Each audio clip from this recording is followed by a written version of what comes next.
Now, residents of the Nelson Mandela Bay are up in arms about the poor service delivery in the metro.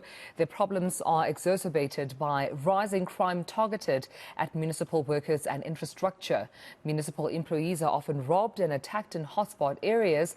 And eNCA's Ronald Masinda is visiting the area to find out more. But joining us right now to give us this latest update. And Ronald, I mean, it's quite worrisome when, municipal workers are robbed when they experience a crime. This further, of course, sabotaging their efforts to do their work. But they're also saying that it's not just them, it's also infrastructure that's being damaged. Yes, Tumelo. Well, authorities here in the Nelson Mandela Bay area say that they want a cleaner and a more environmentally friendly city.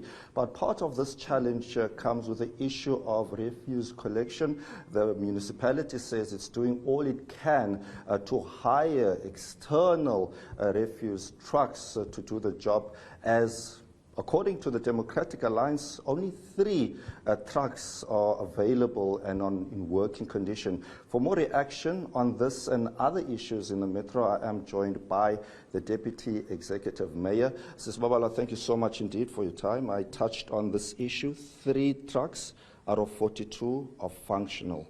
Why is this the case?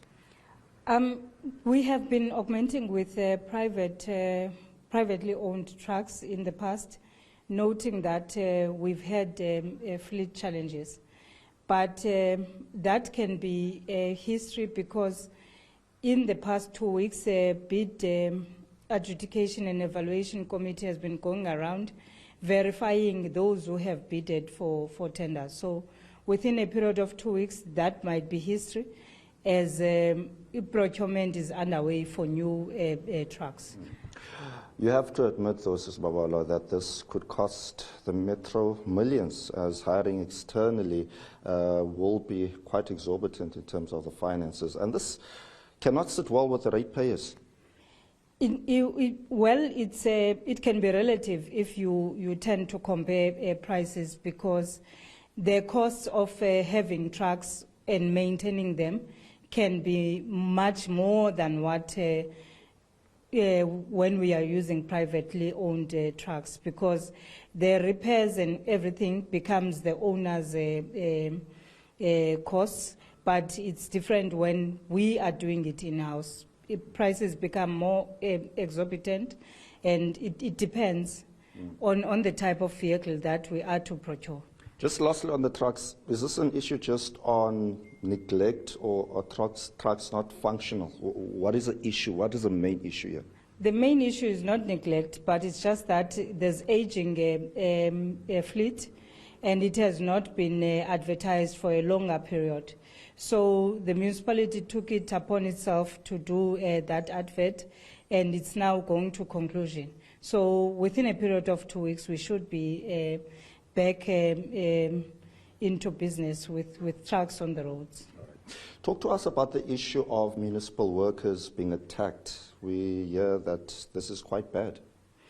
There is that attack from the thieves and thugs, if I am allowed to say so. But we have been calling for community to protect the assets of the municipality, as we are running a democratic state. So whatever that is owned by the municipality, residents should be able to understand that it is also owned by them. It's community owned. So we've been making that call for everyone to guard the assets of the municipality, because if services can't go to our areas, we are hard hit. And if they can't go because of thuggery elements, it becomes also the challenge to the community. So we have tried to call public meetings for our communities to understand that we are in partnership with the police and also our Metro Police, and we are in a process of procuring cameras for every corner of the city, consolidating the contracts that have already been entered into by the municipality for cameras, so that each and every corner has cameras, and thuggery is then minimized. Talk to us about the issue of water infrastructure. We know that the metro has moved away from a possibility of day zero. after an 8-year-long drought. I stand to be corrected. But there are issues now, currently, water outages, yet the dams, or a lot of them are full. Well, the water outages are mainly caused by normal repair issues. And I think we need to just up the game in terms of the response time on how these are attended to. But yes, conservation of water is still needed, as the levels are not to the level where we can say we are out of drought. But the response time, we are still saying management of leakages by our own officials, and the response time becomes key. When you say up our game, is the issue with the municipality to deal with this? Yes, I would say so, because it takes longer for them to be able to respond in terms of how the leakages are happening. We can openly say we are not happy, but it's engagements that we constantly have with the acting directors in that department. Okay, lastly, I just want you to put on your political hat for a moment, because there have been several issues in the metro, people calling for the mayor to be investigated in corruption. There's also an issue with your own city manager. What is the current state of affairs within the municipality?